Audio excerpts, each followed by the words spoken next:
Hæ, Sólveig heiti ég og ég innanhúsarkitekt. Ég ætla að fara yfir nokkur atriði sem gott að hafa í huga þegar þú ert að velja húsgögn í stofunni hjá þér.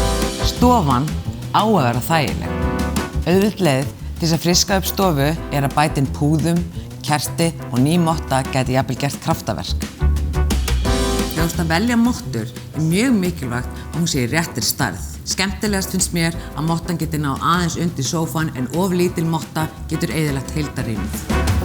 Þegar þú ert að velja lit á mottu þarf þetta að passa að hún renni ekki saman við gólfefnið og hún matsi aðeins saman við litin á sófanum og gera eitthvað meira fyrir stofuna.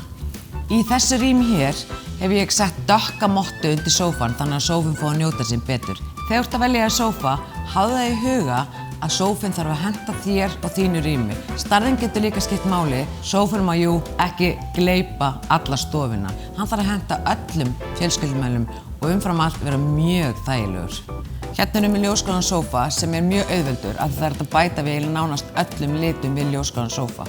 Í þessu rými er ég að vinna svolítið með svart og kopar sem viðbót við sófann. Þá er ég að taka koparinn úr hillinni fyrir aftan og setja kertastaka á borðið og ég er með lítinn kolletin sem tengir það við. Þú þarft alls ekki að vera með sama efni og sama áklæði á stól á móti sófunum.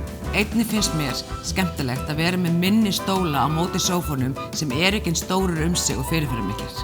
Hér er ég búin að bæta við meiri stól sem eru rustic, við erum með svolítið rustic borð og ég sjálf er mjög hrifin af glerborðum.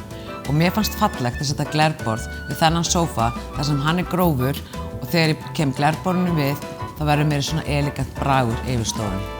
Einnig þarf að hafa í huga þegar þú ert að velja sófaborð að sófaborðið passi inn í rýmið, það sé ekki að gleypa inn rýmið. Of stór sófaborð geta verið yfirþyrmandi. Ég vona að þú hafi notið einhvers sem ég er búin að fara yfir hér í dag. Hlakka til að sjá ykkur í höllinni.